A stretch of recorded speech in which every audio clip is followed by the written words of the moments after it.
The wind in the high desert had no mercy.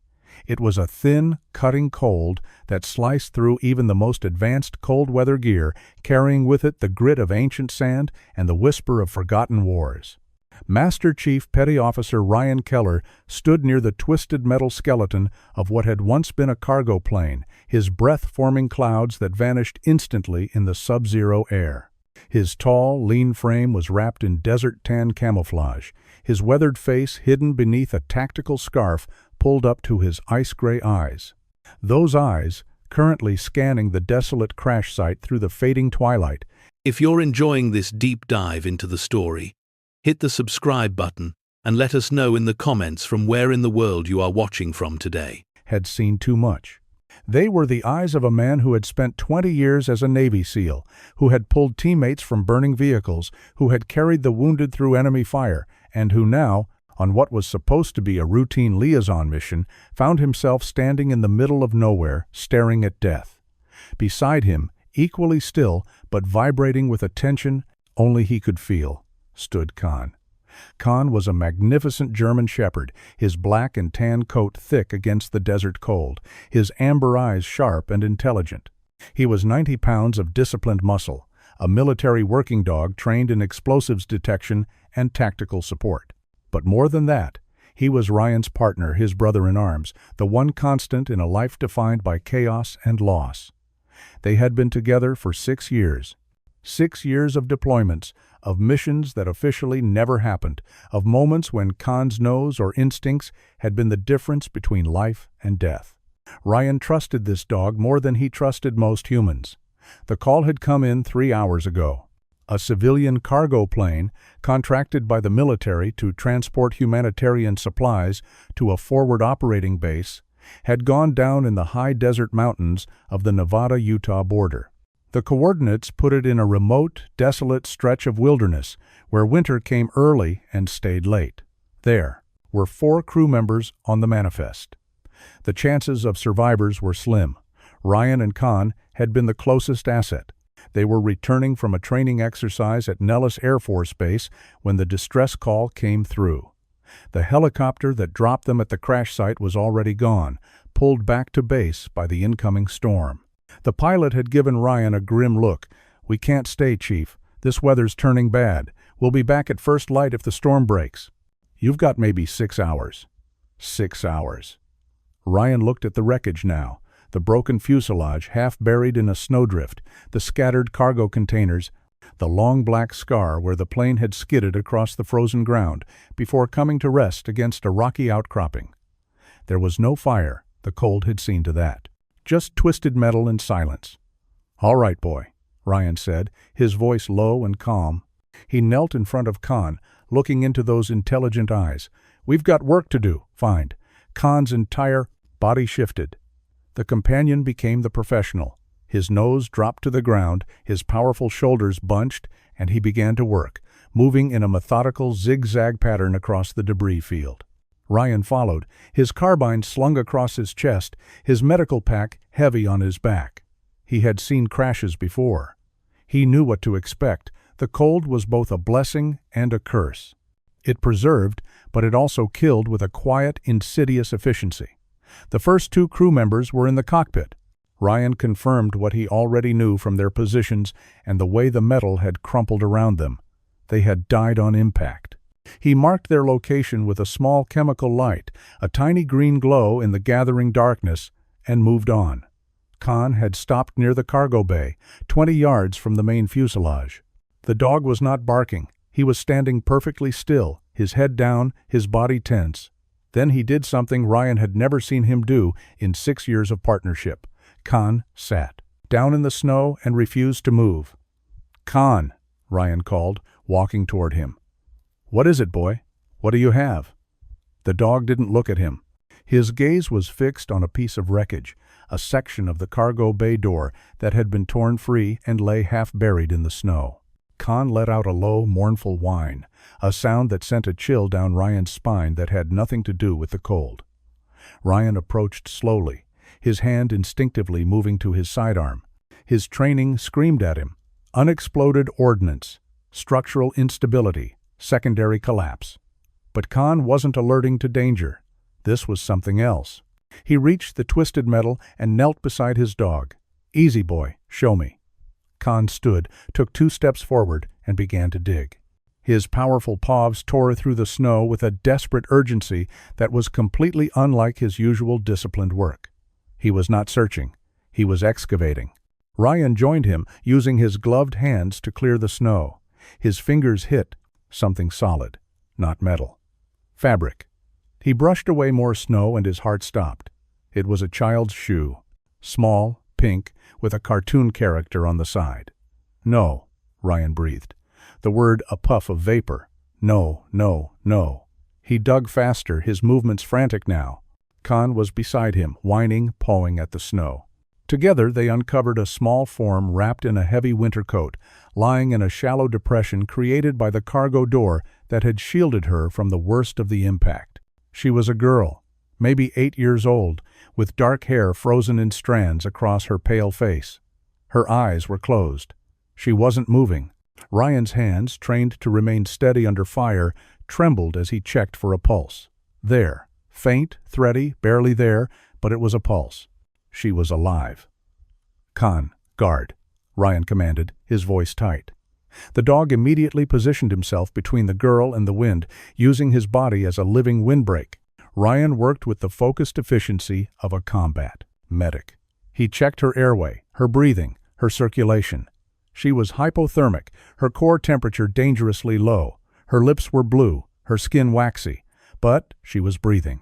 He pulled the thermal blanket from his pack, the same kind used by NASA, and wrapped her in it. He activated 2 chemical heat packs and placed them against her core. He checked her for injuries. A nasty gash on her forehead, already clotted with frozen blood. Possible concussion, but no obvious broken bones. The cargo door had saved her life. "Who are you?" Ryan whispered, brushing the frozen hair from her face. "What were you doing on that plane?" Khan let out a sharp bark, his alert signal. Ryan's head snapped up, his hand moving to his weapon, but the dog wasn't looking at the perimeter. He was looking at the main fuselage, at a section of the cargo bay they hadn't searched yet. "You hear something, boy?" Khan barked again, more insistent. He looked at Ryan, then at the girl, then back at the girl. "Wreckage." His message was clear. "There's more. There's someone else." Ryan looked at the girl. She was stable for now, but she needed warmth, shelter, and medical attention he couldn't provide in the field. He looked at the wreckage. The storm was coming. The light was fading. Every instinct told him to stay with the child, to focus on the one life he knew he could save. But Khan had never been wrong. "All right," Ryan said, making his decision. He quickly fashioned a shelter using the cargo door and his poncho, creating a small, windproof pocket. He placed the girl inside, her small form wrapped in the thermal blanket. "Khan, stay. Protect." The dog looked at him, then at the girl. He lay down beside her, his warm body pressed against the thermal blanket, his head up, alert. He would guard her with his life. Ryan moved toward the cargo bay, his tactical flashlight cutting through the growing darkness. The bay was a twisted mess of metal and scattered supplies. Boxes of medical equipment, water containers, and food rations were strewn across the ground. This was a humanitarian flight. There should only be crew. "Hello?" Ryan called out, his voice echoing in the metal shell. "Can anyone hear me?" "U.S. Navy. I'm here to help." Silence. Then, so faint he almost missed it, a sound. A whimper, not human. Something else. He moved deeper into the wreckage, climbing over bent metal and debris. His light swept across the interior. There, in the far corner, partially hidden by a collapsed cargo net, was another form. It was a woman, mid-30s, dressed in civilian clothes.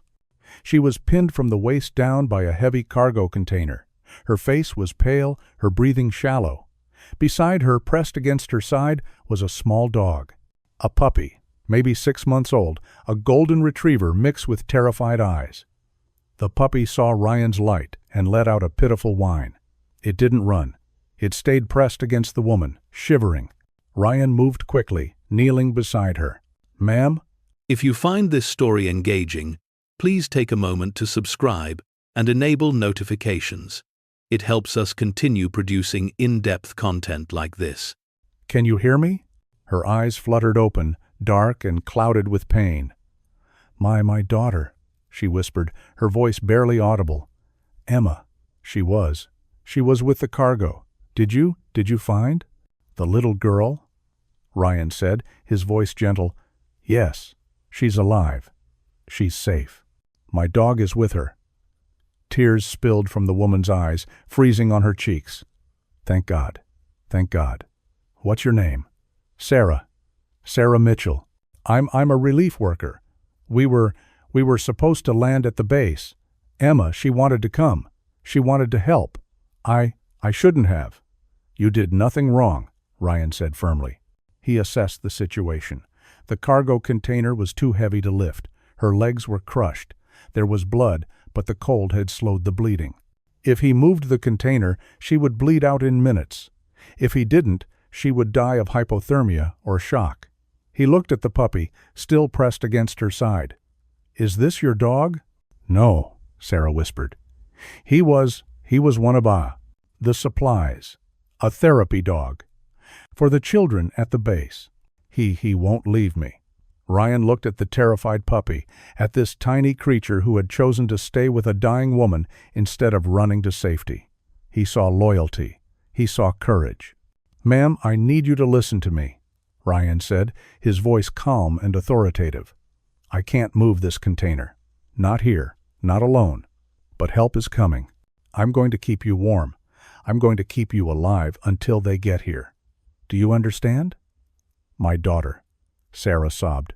Please, please take care of my daughter. I will, Ryan said, and it was a vow. I swear on my life. He worked quickly. He couldn't free her, but he could stabilize her. He placed his last thermal blanket over her upper body. He gave her water from his canteen. He talked to her, keeping her conscious, keeping her fighting. The puppy never left her side. When Ryan tried to move him, the little dog growled, a pitiful attempt at intimidation. Ryan understood. This dog was doing what Khan was doing, protecting his person. Okay, little soldier, Ryan said softly. You stay with her. You keep her warm. An hour passed. Then, too, the storm arrived with a vengeance. The wind howled, driving snow that turned the world into a white, blinding chaos. The temperature plummeted. Ryan shuttled between Sarah in the cargo bay and Emma in her makeshift shelter, checking vitals, adjusting blankets, fighting the cold. Khan never left the child's side. The puppy never left Sarah's. Two dogs, different in every way, united in the same mission: protect, guard, survive. Ryan was exhausted. The cold was seeping into his bones despite his gear. His fingers were numb. His mind was starting to fog. He was a warrior, trained to operate in the worst conditions, but even he had limits. He was kneeling beside Emma, checking her pulse for the 100th time, when Khan's ears suddenly perked up. The dog's head swiveled toward the sky, and he let out a single sharp bark. Ryan heard it too, a sound cutting through the storm, the rhythmic whump, whump, whump of rotor blades. They came back, Ryan whispered, his voice cracking with relief. They actually came back. The helicopter, a massive pavehawk, descended through the storm like an avenging angel. It couldn't land, the terrain was too unstable, but it hovered, its powerful searchlight illuminating the crash site like day. The side door opened. Two PJs, para-rescue jumpers, fast roped down, hitting the ground running. They were followed by a flight medic with a litter. Chief Keller? One of them shouted over the rotor wash. Here! Ryan yelled, waving his light. I have 2 survivors, 1 critical, pinned in the cargo bay, 1 child hypothermic, in the shelter. The PJs moved with the same brutal efficiency Ryan had. They went to work. The flight medic, a woman with calm, competent hands, went to Emma. She assessed the girl in seconds. Core temp is low but rising. She's a fighter. Let's get her up. They secured Emma in a rescue harness. As they prepared to lift her, she stirred. Her eyes, dark like her mother's, fluttered open. She looked around, confused and terrified. Mama? Your mom's okay, Ryan said, kneeling beside her. "We're taking you to her. You're safe." Emma's gaze found Khan, still lying beside her, his warm body pressed against her side. Her small hand reached out, her fingers tangling in his thick fur. "The doggy stayed with me." "He's a good dog," Ryan said, his voice thick. "The best." They lifted Emma into the helicopter. Ryan watched her go, a tiny form swallowed by the dark interior of the Pave Hawk. The PJs in the cargo bay were working on Sarah. They had brought hydraulic rescue tools, the jaws of life. They cut away the cargo container with brutal efficiency. The moment it was lifted, blood poured from Sarah's crushed legs. Ryan was there, applying tourniquets, his hands moving with the muscle memory of 1,000 training drills. The flight medic started IVs, pumping fluids and blood expanders. They worked in perfect synchronization, a team of professionals fighting death. "She's stable," the lead PJ finally said. "Let's move her." They loaded Sarah onto a litter. As they lifted her, the puppy, who had been pressed against her side the entire time, began to bark frantically. He tried to follow, his small legs scrambling in the snow. "The dog," Sarah whispered, her hand reaching out. "Please, please don't leave him." The flight medic looked at Ryan. "We don't have capacity for—" "He comes," Ryan said, his voice leaving no room for argument. He scooped up the terrified puppy and tucked him inside his jacket. "He stayed with her. He's earned his ride." They were all lifted into the helicopter. The interior was cramped, filled with the roar of the turbines and the organized chaos of emergency medicine. Emma was on one side, wrapped in warming blankets, an oxygen mask on her face. Sarah was on the other, the PJs working over her with the focused intensity of men fighting time itself. Ryan sat between them, Khan at his feet, the puppy tucked inside his jacket. He looked at the child, then at her mother, then at the two dogs who had refused to leave their posts. The helicopter banked hard, climbing out of the storm. Ryan watched through the open door as the crash site disappeared into the white darkness below. 4 souls on that manifest. He had saved 2. It was never enough. It was never enough. But as he sat there, his hand on Khan's head, feeling the warm weight of the puppy against his chest, he thought about what the dogs had taught him. Loyalty, courage, the refusal to abandon the ones who need you, no matter the cost. The hospital was a maze of sterile white hallways and the constant beep of machines. Ryan Keller had been here for 3 days. Not as a patient, but as a guardian. Emma Mitchell was in a private room on the pediatric ward. She had survived with minor injuries, a farm stew, concussion, and mild frostbite on her fingers, but the psychological trauma was profound. She barely spoke, she barely ate. She stared at the wall with the empty 1,000-yard stare Ryan recognized from too many mirrors. Sarah Mitchell was 4 floors up in the ICU. She had survived the crush injuries, but the damage to her legs was extensive. Multiple surgeries, months of recovery. The doctors used words like lucky and miraculous. Ryan knew the truth. She was alive because a puppy refused to leave her side. Khan had been temporarily housed in the base kennels, a reward for his service. Ryan visited him twice a day. The dog was patient, disciplined, waiting for his next mission. But Ryan saw the way Khan's ears perked up whenever he mentioned Emma's name. The puppy, officially designated as Therapy Dog Asset TBD on the military manifest, had been unofficially adopted by the ICU nursing staff. They had named him Samson, after the biblical figure of strength. The little golden retriever mix had free rein of the floor, wearing a tiny vest that read, "Therapy and Training." He spent most of his time in Sarah's room, curled up at the foot of her bed. Ryan was sitting in Emma's room, reading to her from a book about a girl and her dog, when a knock came at the door. A woman entered, mid-40s, with kind eyes and a hospital badge that read, "Dr. Lisa Brennan, Child Psychiatry." "Chief Keller?" she said. "May I speak with you?" They stepped into the hallway. Dr. Brennan's expression was serious. "Emma is experiencing significant trauma. She witnessed the crash, the deaths of the crew, and then spent hours alone in the cold waiting to die. Her mother is alive, but Emma doesn't understand the extent of her injuries. The child is shutting down." "What can I do?" Ryan asked. You and your dog saved her life, Dr. Brennan said. She mentioned him multiple times. She said, the big doggy stayed warm with me.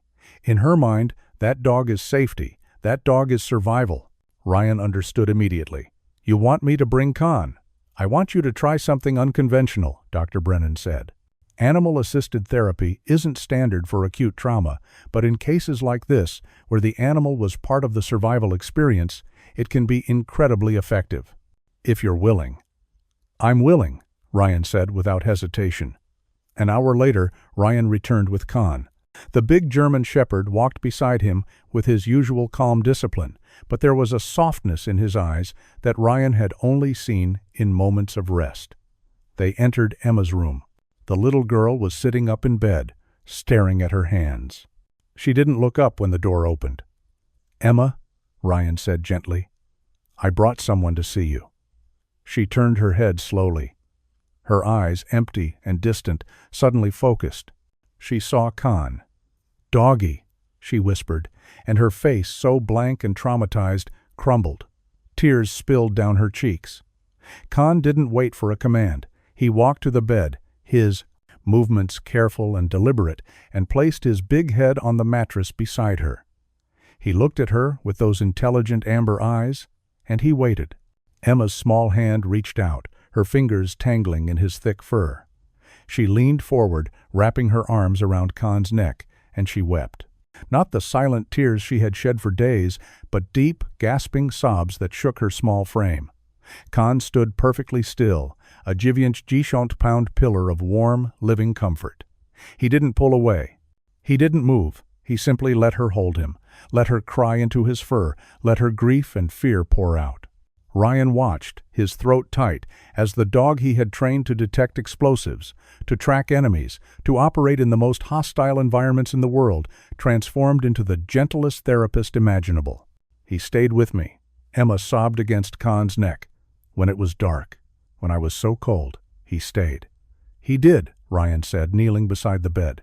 Because that's what good soldiers do, Emma. They never leave anyone behind. Over the next week, something remarkable happened. Emma began to heal. Every day, Ryan brought Khan to her room. Sometimes they just sat together, the girl reading aloud to the dog. Sometimes they walked the hallways, Khan at a perfect heel beside her wheelchair. Sometimes Emma just cried, and Khan let her. The transformation was visible. Color returned to her cheeks. She began to smile. She began to talk about her mother, about the crash, about her fear. Dr. Brennan called it a breakthrough. Sarah Mitchell was moved out of the ICU after her third surgery. She was in a regular room now, her legs elevated, her body slowly healing. Samson, the puppy, had become a permanent fixture. The hospital administration, faced with overwhelming evidence of the dog's therapeutic value, had granted him official clearance as a therapy animal in training. Ryan visited Sarah regularly. She was a strong woman, a relief worker who had dedicated her life to helping others. But the crash had broken something in her. Not her body, though that would take time. Her spirit. I failed her, Sarah said one afternoon, staring at the ceiling. I put my daughter in danger. I brought her on that plane.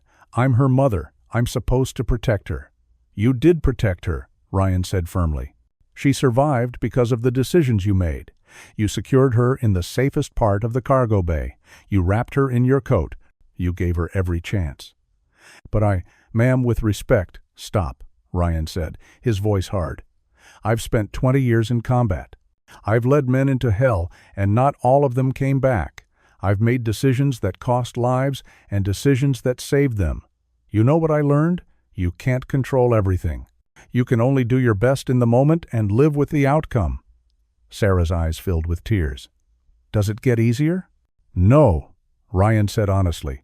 But you learn to carry it, and you learn that the people who love you will help carry it too. He gestured to the window.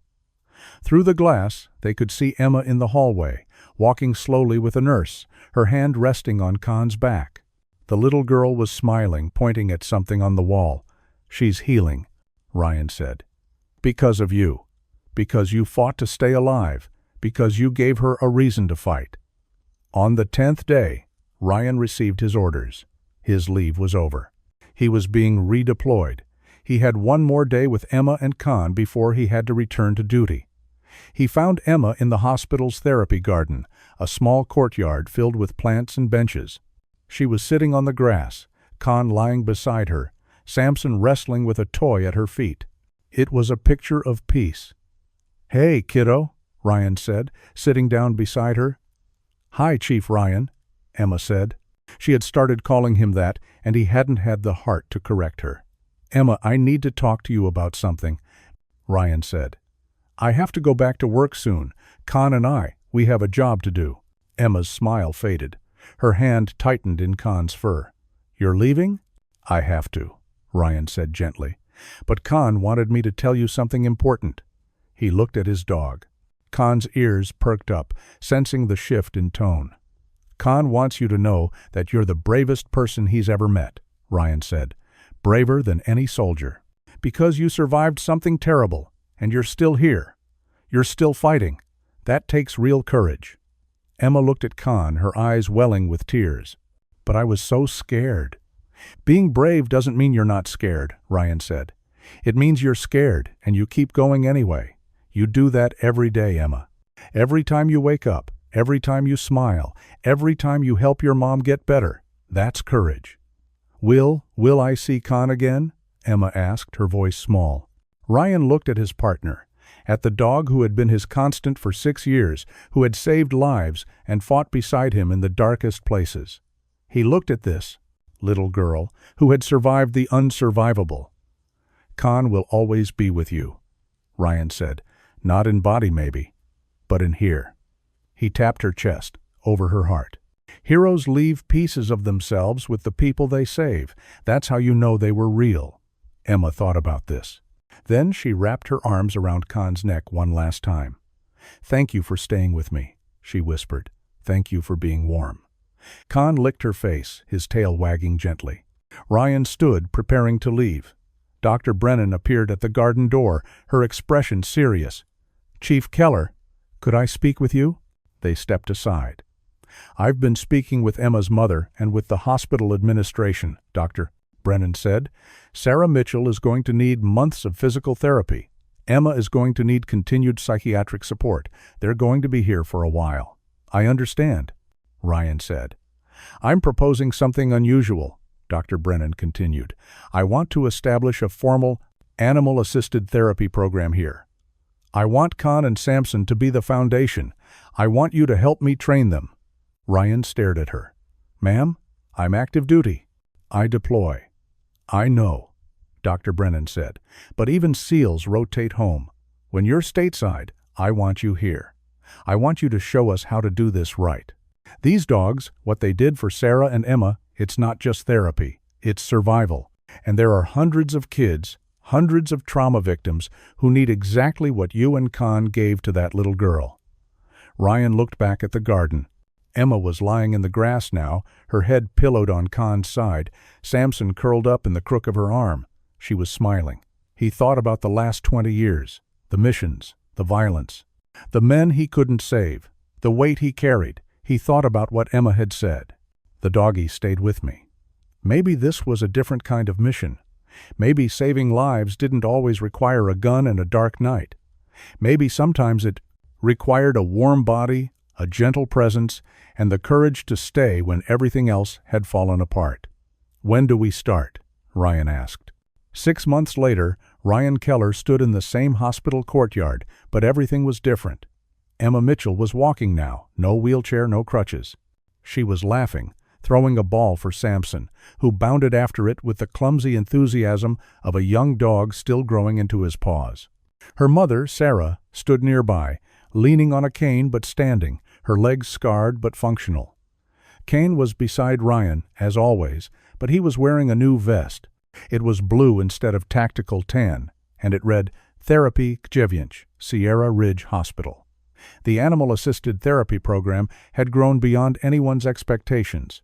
Con and Samson were the founding members, but there were now 5 dogs in the program, each paired with a handler, each working with trauma patients.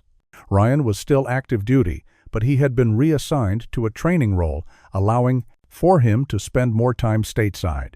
When he wasn't training the next generation of SEALs, he was here, working with Dr.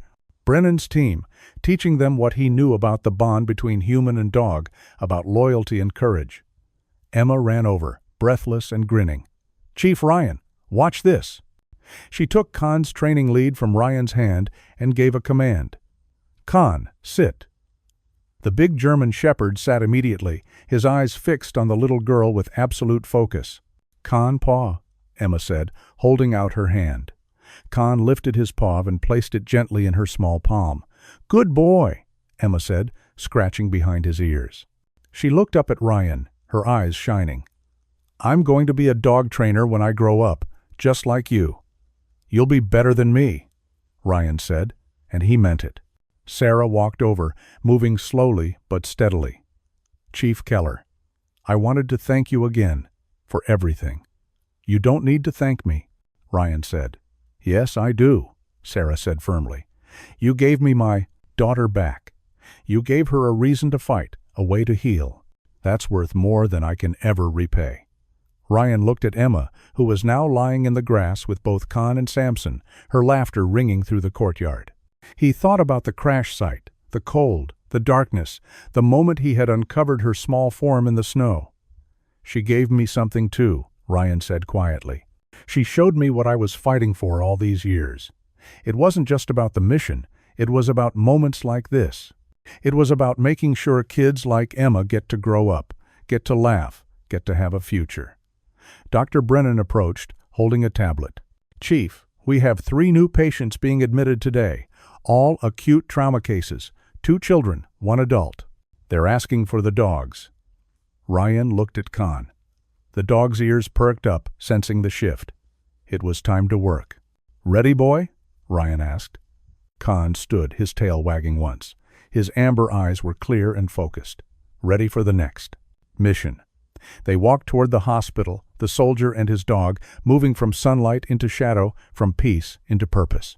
Behind them, Emma's laughter continued to ring out, a sound of hope and healing that followed them like a benediction. Ryan Keller had spent 20 years learning how to fight. Khan had spent 6 years learning how to protect. Together, they were learning something new. They were learning how to heal. The story should have ended there, in the garden, in the sunlight, with the laughter of a child who had survived the unsurvivable. But life, Ryan Keller knew, rarely followed the script. It was late October, 6 months after the therapy program had launched, when the call came in. Ryan was at the hospital, working with a new handler and her dog, when his phone buzzed with the coded alert he had hoped never to see again. The message was simple: immediate recall, active threat, your expertise required. He looked at Khan, who was lying peacefully beside a grain. Young boy with PTSD, the dog's presence a warm anchor in the child's storm of trauma. Ryan made a call. 30 minutes later, he was in his truck, driving away from the hospital, away from the peace he had found, back toward the darkness he thought he had left behind. The briefing at Naval Special Warfare Command was classified and grim. A terrorist cell had acquired a biological weapon, a genetically modified pathogen that could kill thousands. The intelligence was solid. The target was identified, but the weapon was hidden in a remote compound in the mountains of northern Pakistan, an area so hostile and remote that even satellite surveillance was limited. They needed a small team.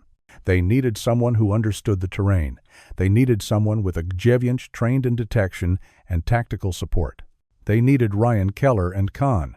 "I'm supposed to be stateside," Ryan said, looking at the mission commander, a captain he had served with years ago. "I'm training handlers. I'm working with trauma patients." "I know," the captain said. "And that's important work, Chief. But this is life and death on a different scale. If that weapon gets deployed in a major city, thousands die. Maybe tens of thousands." Ryan looked at the mission parameters. 7 days, in and out. A surgical strike. Retrieve the weapon. Eliminate the threat. Come home. He thought about Emma, about Sarah, about the kids at the hospital who were learning to heal because of Khan's gentle presence. He thought about the thousands of people who would never get that chance if he said no. "I'll do it," Ryan said. "But I need a promise. If something happens to me, Khan goes back to the hospital. He's earned his peace. He's earned a life that isn't about war. You have my word, the captain said. 3 days later, Ryan and Khan were on the ground in Pakistan, part of a 6-man SEAL team moving through the mountains under the cover of darkness. It was like stepping back in time, the cold, the danger. The razor-sharp focus of a combat mission. Khan was different here. The gentle therapy dog vanished, replaced by the warrior Ryan had trained. The dog moved like a shadow, his senses hyper-alert, his instincts honed by years of combat operations. They reached the compound at tryst hours. It was a fortified structure built into the side of a mountain, surrounded by armed guards and a minefield that Khan's nose detected before they triggered it. The mission was textbook. They breached. They cleared the rooms. They located the weapon, a sealed container that Khan identified with a single alert. But as they were preparing to exfiltrate, everything went wrong. A secondary cell, one the intelligence hadn't identified, hit them from the rear. The firefight was brutal and fast. 2 of Ryan's teammates went down. The extraction helicopter was driven off by anti-aircraft fire. They were pinned, outnumbered, miles from friendly territory. Ryan made the call every commander dreads. We're moving to the fallback position. We hold until extraction can return. The fallback position was a small cave system 3 clicks east. They moved through the darkness, carrying their wounded, Khan ranging ahead to detect threats. They reached the caves as the sun began to rise. Ryan assessed their situation. 2 wounded, low ammunition, no air support. The enemy would be hunting them within the hour. He looked at Khan, who was lying beside one of the wounded SEALs, the dog's warm body providing comfort and heat. "We're going to get out of this, boy," Ryan said, scratching behind the dog's ears. "I made a promise. We're going back to that hospital. We're going back to Emma." Khan's tail wagged once. Trust. The day was a nightmare of tension. They heard the enemy patrols moving through the valley below. Helicopters swept the area, but the caves were well hidden, and Ryan's team was disciplined and silent. As night fell, Ryan received the message he'd been waiting for. "Extraction inbound. Your position. 30 minutes. Be ready." They prepared to move. The wounded were prepped for transport. Gear was secured. Khan was at Ryan's side, his eyes fixed on the cave entrance, his body tense. "Let's go home, boy," Ryan said. They moved out, a desperate scramble through the darkness toward the extraction point, a small plateau a kilometer away. They could hear the helicopter in the distance, the beautiful sound of salvation. They were 200 meters from the LZ when Khan stopped. The dog froze, his entire body rigid. His nose was pointed toward a jumble of rocks to their left. "Contact left," Ryan yelled, trusting his dog's instincts completely. The ambush erupted. The enemy had tracked them, had positioned themselves between the team and the LZ. The firefight was close and brutal. Ryan fought with the cold precision of 20 years of experience, but the numbers were against them. His team was being pushed back. The wounded couldn't move fast enough. Khan was beside him, barking a warning as an enemy fighter tried to flank their position. The dog launched himself, 90 pounds of trained aggression, taking the fighter down and buying Ryan the seconds he needed to neutralize the threat. But there were too many. They were going to be overrun. Ryan made his decision. He grabbed his radio. "All units, fall back to the LZ. I'm staying. I'm buying you time." "Negative, Chief," his second-in-command yelled. "We don't leave anyone." "That's an order," Ryan roared. "Get the wounded out. Go, go." His team, trained to follow orders even when it killed them to do so, fell back. Ryan watched them disappear into the darkness, moving toward the sound of the helicopter. He was alone. No, not alone. Khan was beside him, his eyes locked on Ryan's face. "Khan, go," Ryan commanded, his voice breaking. "Go with them. Heel to Marcus. Go." Khan didn't move. The dog sat down beside Ryan, his shoulder pressed against his partner's leg, and he waited. "Damn it, Khan, that's an order," Ryan yelled, tears streaming down his face. "Go." I promised Emma we'd come back. Go." Khan turned his head. He looked at Ryan with those intelligent, loyal eyes. And he did something he had never done in 6 years of partnership. He disobeyed. The dog stayed. They fought together, soldier and dog, as the enemy closed in. Ryan fired until his ammunition ran out. Khan attacked until his body was covered in wounds. They gave the team the time they needed. They heard the helicopter lift off, the sound of salvation that they would never reach. Ryan collapsed behind a boulder, his body broken, his ammunition spent. Khan limped over, his own injuries grievous, and lay down beside him. The dog rested his head on Ryan's lap, just as he had done 1,000 times in quiet moments of peace. "I'm sorry, boy," Ryan whispered, his hand stroking Khan's blood-matted fur. "I'm so sorry. I wanted to get you home. I wanted you to have more time in the garden. More time with Emma." Khan's tail thumped once against the ground. No regret, no fear, just loyalty. The enemy was closing in. Ryan could hear their voices, smell the gun smoke. He had one grenade left. He pulled the pin, holding the lever down. "We did good, didn't we, boy?" Ryan said, his voice thick with tears. "We saved people. We made a difference." Khan whined softly, his eyes never leaving Ryan's face. The voices were right on top of them now. Ryan released the lever. The grenade cooked off.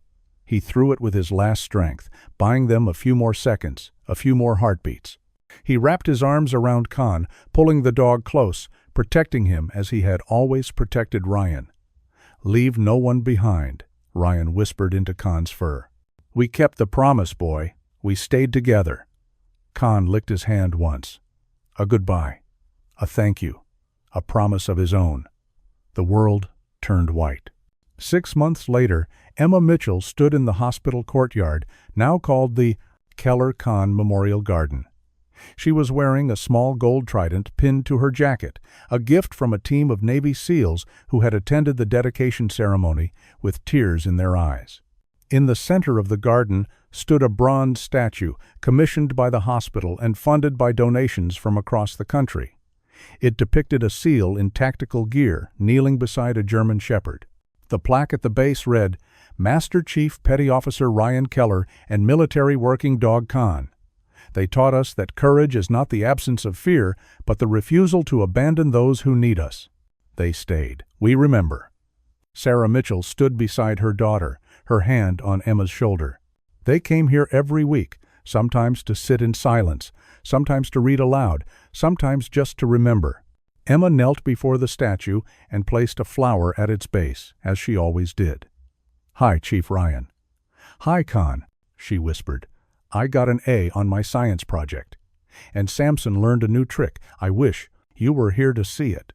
Samson, now a fully trained therapy dog, sat beside her, his tail wagging gently. The puppy who had refused to leave Sarah in the wreckage was now a grown dog, strong and gentle, carrying on the legacy of the dog who had taught him what loyalty meant. Dr. Brennan approached, carrying a folder. "Emma, Sarah, I have news. The hospital board approved the expansion. We're going to double the size of the program. We're going to help twice as many kids. Because of what Chief Keller and Khan started."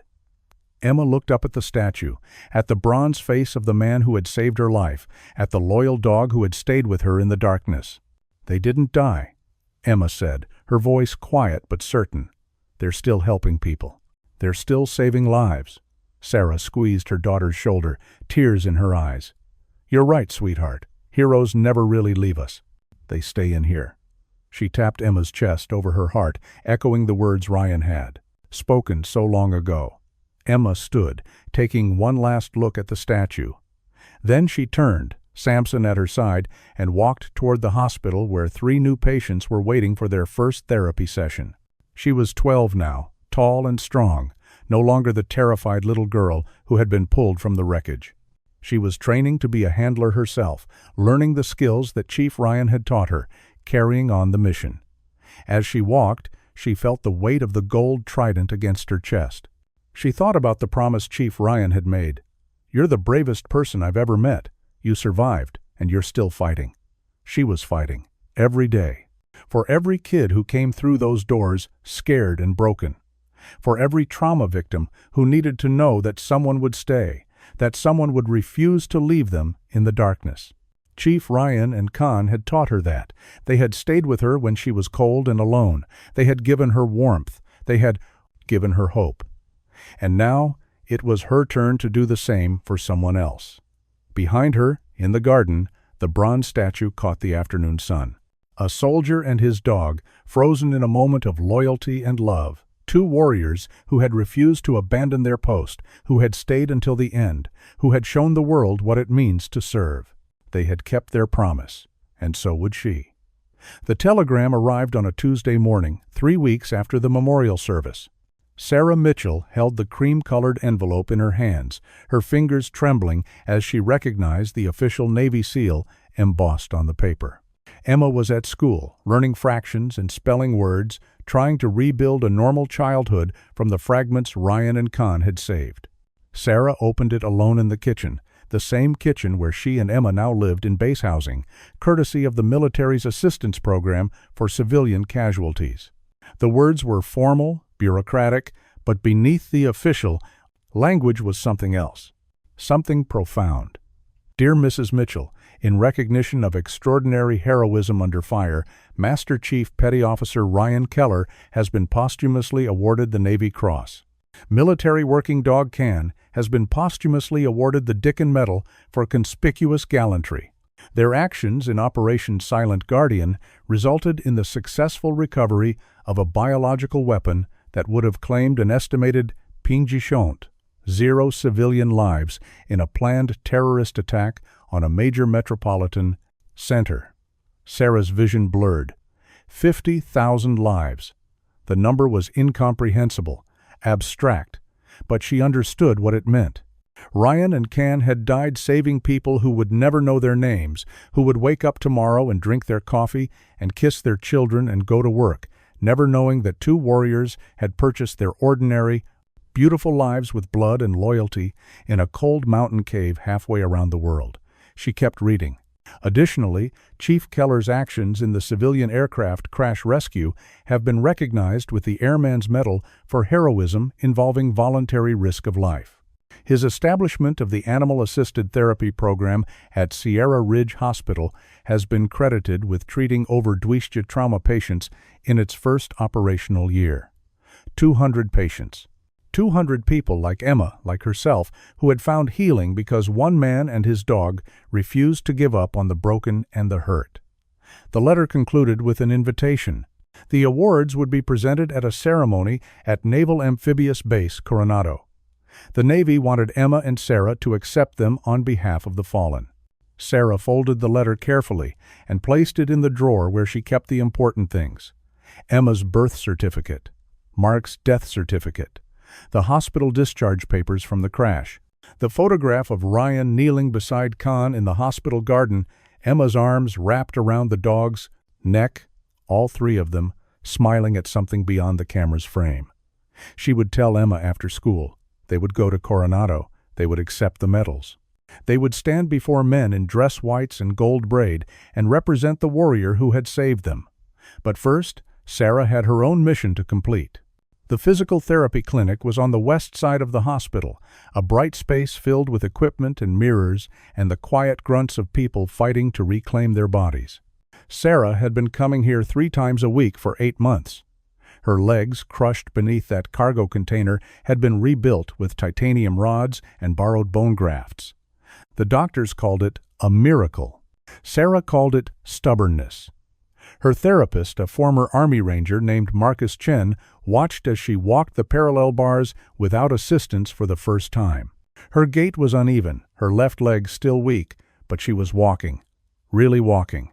10 steps, Marcus said, his voice calm and encouraging. That's all I need. 10 solid steps. Sarah gripped the bars, her knuckles white. She thought about Ryan carrying her daughter through a blizzard with a bullet wound in his side. She thought about Khan fighting with crushed ribs to protect Emma. She thought about the puppy Samson, pressing his small body against her in the wreckage, refusing to let the cold take her. 10 steps, she repeated. Then she let go of the bars. Marcus tensed, ready to catch her. Sarah took 1 step, then another. Her left leg wobbled, protesting, but held. 3 steps. 4. The pain was white-hot, radiating from her hips to her ankles. 5 steps. 6. She thought about the 50,000 people who were alive because Ryan and Khan had held that position. 7 steps. 8. She thought about Emma, who needed her mother whole and strong and present. 9 steps. She thought about the promise she had made to herself in that cargo bay, bleeding and trapped, whispering to a terrified puppy. If I survive this, I will never waste another day. I will help people. I will make this mean something. 10 steps. She reached the end of the bars and turned to face Marcus. His eyes were wet.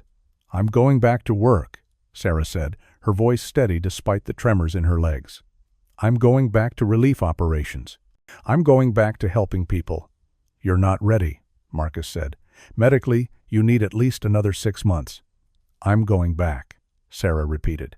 Ryan Keller walked on a bullet wound to save my daughter. Khan fought until his last breath. I can walk across a therapy room. I can get stronger.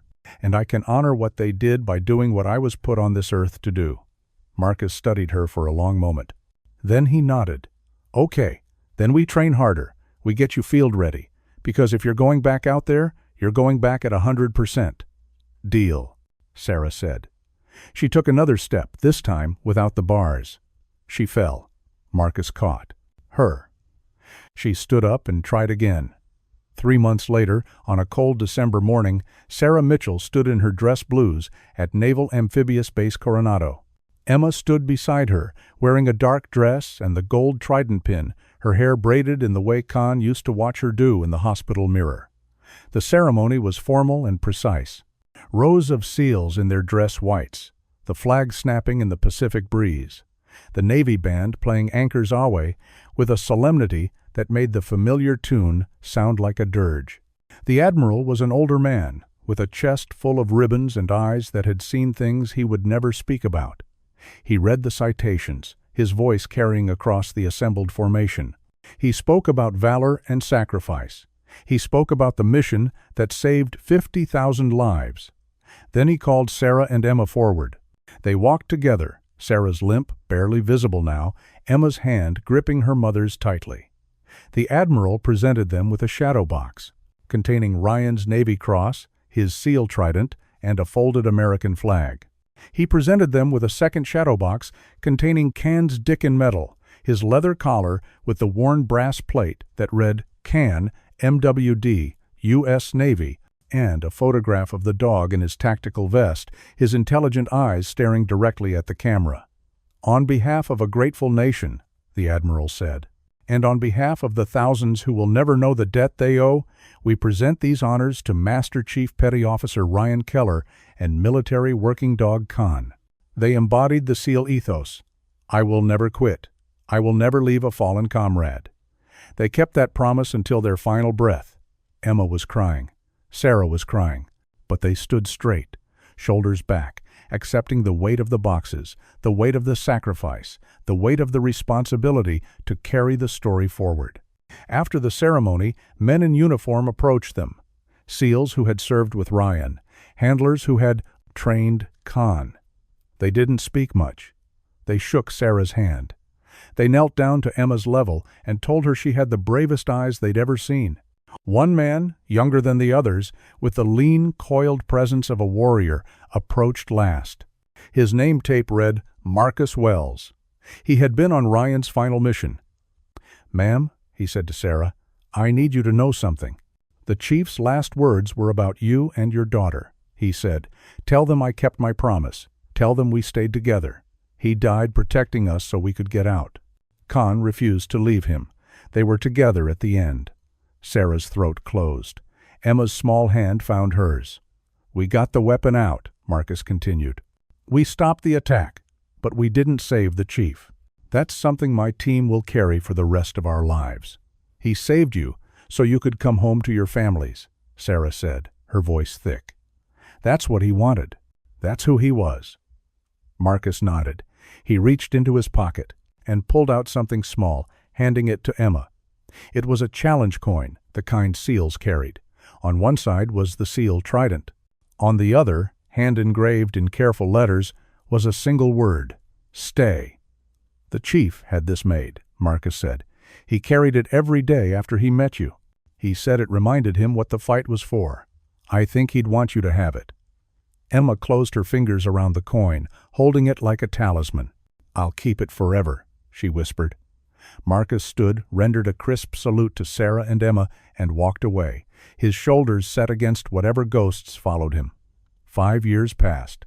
Emma Mitchell turned 17. She was tall now, lean and strong, with her mother's dark eyes and her father's quiet determination. She had spent every summer since she was 12 volunteering at the Sierra Ridge Hospital Therapy Program. She had logged over 2,000 hours working with trauma patients and therapy dogs. Samson was old now, his muzzle gray, his movements slow. He had retired from active therapy work 2 years earlier, living out his days in the comfort of Sarah's home, still beloved, still honored. But the program he had helped establish had grown beyond anyone's imagination. There were now 23 therapy dogs working across 4 hospitals. The Keller Foundation, established with donations and military grants, trained handlers and provided therapy animals to veterans' hospitals, children's trauma centers, and disaster relief sites. Sarah Mitchell served as the executive director, splitting her time between managing the foundation and leading relief operations in crisis zones around the world. Emma had applied to the Naval Academy. Her essay was simple: "I want to serve because 2 warriors showed me what service means. They stayed when they could have run. They protected when they could have hidden. They gave everything so that people like me could have a future. I want to honor that. I want to be someone worth their sacrifice." She was accepted. On a warm June morning, she stood in her white uniform at Annapolis, raising her right hand to take the oath. Sarah was there, her legs strong now, her body carrying only the faint scars of that day in the wreckage. She watched her daughter swear to defend the Constitution, to serve with honor, to never give up the ship. After the ceremony, they walked together across the academy grounds. Emma was quiet, her hand touching the gold trident pin she still wore, the one Ryan had given her so many years ago. "Mom," Emma said finally, "do you think they know, Chief Ryan and Khan? Do you think they know what happened because of them?" Sarah stopped walking. She looked at her daughter, this strong, brave young woman who had survived death and chosen to dedicate her life to protecting others. "I think they knew it before they died," Sarah said. "I think that's why they stayed. They saw what you would become. They saw what I would become. They saw the ripples, Emma. Every life we've touched through the foundation, every kid who healed because of a therapy dog, every person who learned that loyalty and courage are real, those are the ripples. And they start with a Navy SEAL who refused to leave a little girl in the snow, and a dog who refused to leave his partner in the dark." Emma nodded, her eyes bright with unshed tears. "Then I'll make more ripples. I'll keep the promise. I'll stay." "I know you will," Sarah said, pulling her daughter into a tight embrace. "You already have." 10 years later, Lieutenant Emma Mitchell stood on the deck of an aircraft carrier in the Pacific. She was a naval aviator now, flying Super Hornets off carrier decks, following in the footsteps of the pilot Ryan had tried so hard to save in that Caucasus mission so many years ago. But today, she wasn't flying. Today, she was part of a different kind of mission. A massive earthquake had struck a remote island chain. Thousands were trapped. Infrastructure was destroyed. The carrier strike group was the first to respond, launching helicopters and landing craft loaded with supplies and medical teams. Emma was coordinating air operations when the call came through. "Lieutenant Mitchell, we need an air evac. Remote village, north side of the island. Structural collapse, multiple casualties. One confirmed child survivor trapped in the rubble." Emma's blood ran cold. She was 12 years old again, trapped in wreckage, waiting to die. "I'm going," she said, her voice leaving no room for argument. She grabbed her flight gear and ran for the helicopter. The flight was rough, the air still turbulent from the earthquake's atmospheric disturbance. Emma sat in the crew bay, her mind racing. She thought about Ryan pulling her from the snow. She thought about Khan, his warm body keeping her alive. She thought about the promise she had made. "I'll stay." The village was devastated. Buildings had collapsed into rubble. The survivors were shell-shocked, digging through the wreckage with bare hands. Emma jumped from the helicopter before it fully touched down, her medical kit slung over her shoulder. "Where's the child?" she yelled to a local rescuer. He pointed to a collapsed school building. "In there. We can hear her crying, but the structure is unstable. If we dig wrong, it all comes down." Emma ran to the site. She could hear it, a thin, terrified wailing from deep in the rubble. She knelt down, putting her mouth close to a gap in the debris. "Hey, can you hear me?" she called.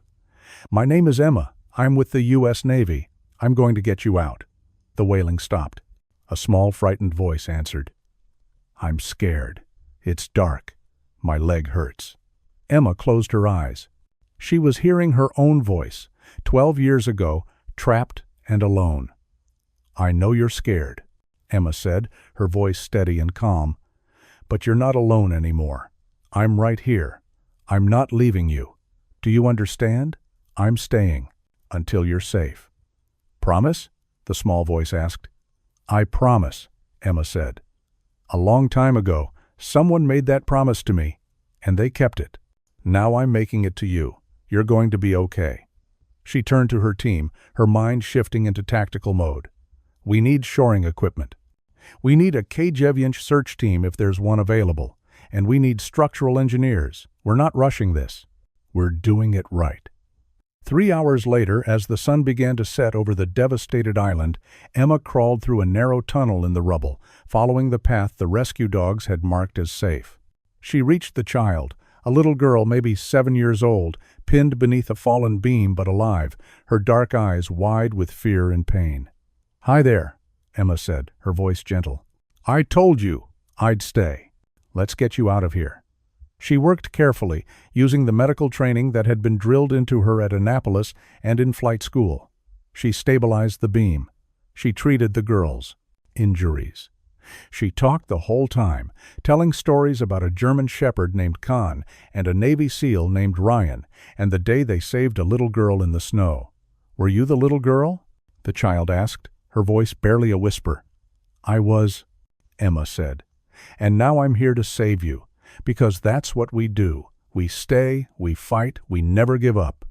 They brought the girl out at sunset. The rescue team cheered. The mother, who had been waiting in anguish, collapsed in tears. Emma handed the child over to the medical team, watching as they loaded her into the helicopter for transport to the carrier's medical bay. As the helicopter lifted off, Emma stood in the ruins of the village, her uniform dirty and torn, her body exhausted. She pulled the challenge coin from her pocket, the one Marcus Wells had given her 16 years ago. The word "stay" was worn now, smoothed by years of her thumb rubbing across it in moments of doubt or fear. She looked up at the darkening sky, at the darkening stars beginning to appear. "I kept the promise," she whispered. "Chief Ryan, Khan, I kept the promise. I stayed." The wind picked up, warm and gentle, carrying with it the smell of the ocean and the sound of survivors calling to each other in the darkness, alive, searching, refusing to give up. Emma Mitchell put the coin back in her pocket, picked up her gear, and walked toward the next mission. She was a warrior now, forged in the same fire that had taken Ryan and Khan. She carried their legacy forward with every life she saved, every person she refused to abandon, every moment she chose to stay, when it would have been easier to walk away. Behind her, in the rubble, a stray dog emerged from the shadows. It was thin and dirty, but its eyes were bright and intelligent. It followed Emma at a distance, drawn to something in her presence, some echo of the warriors who had come before. Emma noticed the dog and stopped. She knelt down, extending her hand. The dog approached cautiously, sniffed her fingers, and then pressed its head into her palm. "You want to help?" Emma asked the dog. "You want to stay and fight with us?" The dog's tail wagged once. A promise. A partnership. A continuation of the bond that had saved her life so many years ago. Emma smiled, her first real smile in days. "All right, soldier, let's get you cleaned up. We've got work to do." She stood, the dog falling into step beside her, and together they walked toward the lights of the rescue camp, toward the people who needed them, toward the next chapter of a story that began in the cold and the darkness and would continue as long as there were warriors willing to stay, willing to fight, willing to refuse to leave the fallen behind. The ripples continued. They always would, because heroes never really die. They live on in the people they save, in the promises they inspire, in the courage they pass forward, like a torch in the darkness. Ryan, Keller, and Can had started something that day in 20 the Wreckage. They had planted seeds of loyalty, of sacrifice, of unwavering dedication to protecting the vulnerable. And now, in places they would never see, in lives they would never know, their legacy was growing, spreading, saving lives in ways they could never have imagined. The mission continued. The promise endured. They had stayed. And because they stayed, others would too, forever. Thank you so much for watching until the end. If this story touched your heart, please share it with someone who needs to be reminded that heroes still exist, that loyalty is real, and that even in our darkest moments, we are never truly alone. Don't forget to subscribe if you haven't already, and let us know in the comments what was your favorite moment. Was it Khan's loyalty to Emma, the puppy refusing to leave Sarah, or the final sacrifice that showed us the true meaning of brotherhood? We read every comment, and your words inspire these stories. God bless, and see you in the next story.